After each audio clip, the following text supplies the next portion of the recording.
Bonjour à tous et bienvenue sur ma chaîne Planète Strange. Bienvenue pour un hors-série comics numéro 21. Un hors-série comics qui risque d'être un peu plus court parce que le magazine que j'ai en main là actuellement, le numéro 39 de Captain Britain, que vous pouvez voir là, qui est sorti en juillet 1977. Apparemment, notre super-héros So British part secourir la famille royale, hein, si je dis pas de bêtises. Ça va être sympa. Alors évidemment, Captain Britain, c'est pas un journal américain. D'ailleurs, on peut voir tout de suite que le prix n'est pas en dollars ou en cents. Et puis, on va découvrir tout ça ensemble. Ouais, vu l'épaisseur, j'aime autant vous dire que j'aurais probablement pas grand-chose à dire dessus, hein. Alors, ça se présente comment? Bah, ça se présente comme ça. Déjà, c'est du noir et blanc. C'est intéressant. Le dessinateur, bah oui, ces tronches-là, ça me parle, ça.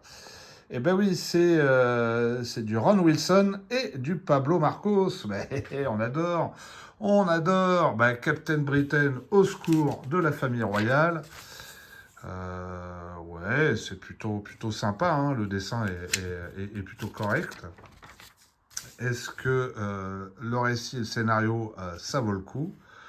Je n'en sais rien. Il faut savoir quand même que ces histoires sont totalement inédites en France, hein. C'est assez court, ça s'arrête là. D'accord, ok. Pas beaucoup d'histoires, hein, en fait, hein. Allez hop, emballé, c'est pesé. On a fini. Ouais, faut pas déconner, on va pas tout vous faire voir. Qu'est-ce qu'on a ici? Bah, ça, c'est le courrier. Le courrier des lecteurs, j'imagine. Qu'est-ce que c'est que ça? Marvel in France. Marc Leblanc, Londres. Marc, si tu nous écoutes, si tu nous regardes, sache que nous adorons les lecteurs de Strange et de comics. Alors, qu'est-ce qu'il raconte exactement? Bon, apparemment, il aime bien Captain Britain. Il l'a vu dans le team-up avec Spider-Man.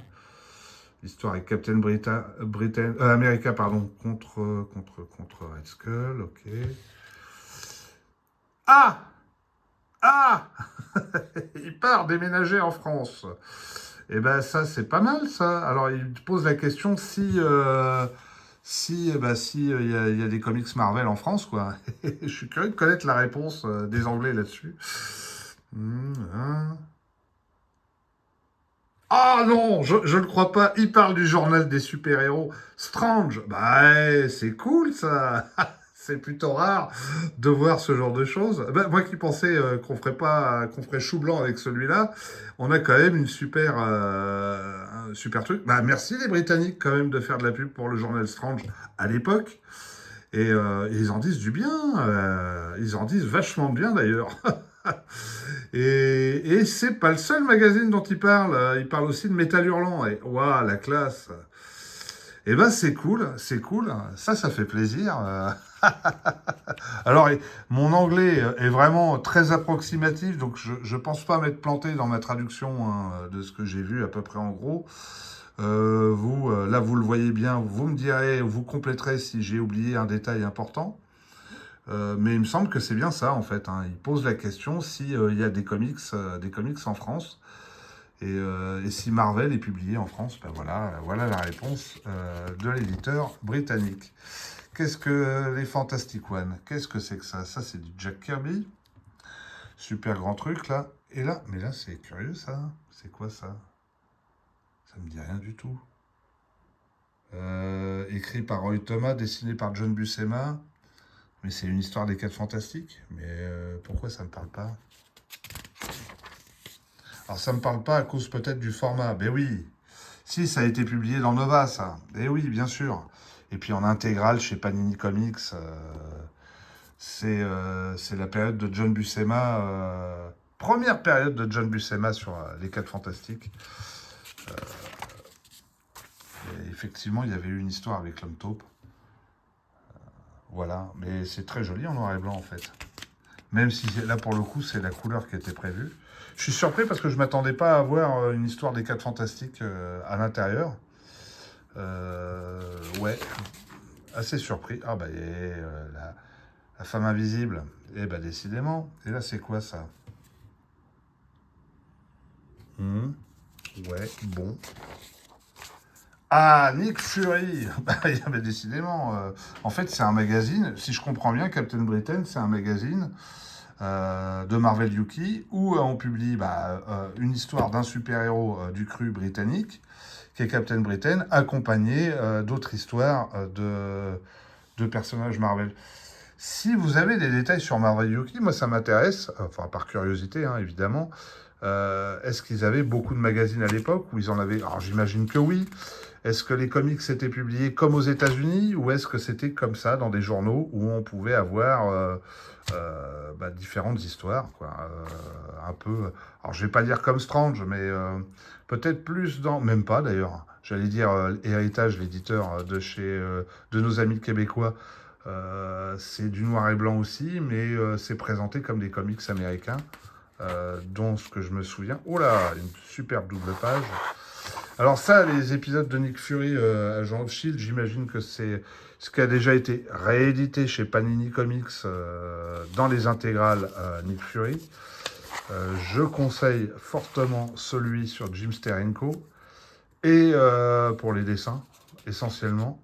Et si on doit prendre un autre intégral Nick Fury, je dirais celui qui se passe. Alors là, ça doit être la deuxième série, si je dis pas de bêtises. Celui qui se passe dans les années fin 80, début 90 peut-être. Tout le début de la série, c'est plutôt bon. C'est même excellent, je trouve.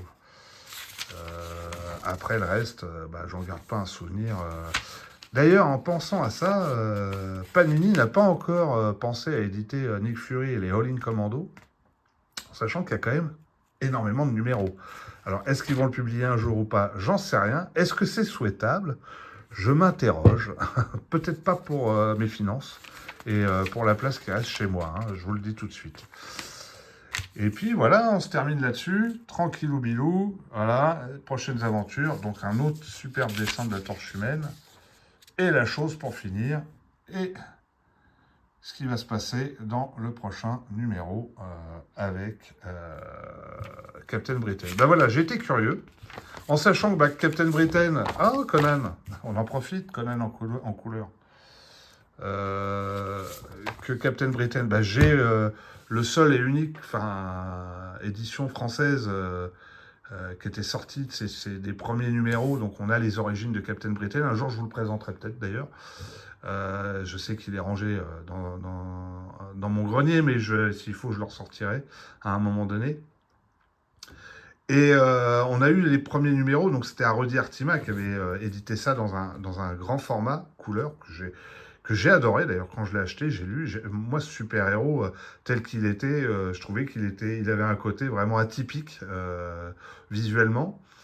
Et puis, on n'a jamais eu malheureusement la suite, donc tout est totalement inédit en France. Hein, toute cette période-là est inédite en France.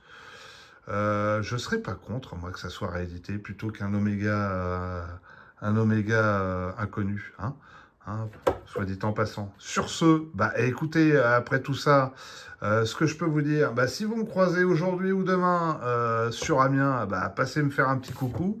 Et puis pour les autres, n'oubliez pas, un petit pouce, un partage, on s'abonne, on met des petits commentaires, et puis je vous embrasse très très fort et je vous dis à très très vite. Bisous à tous.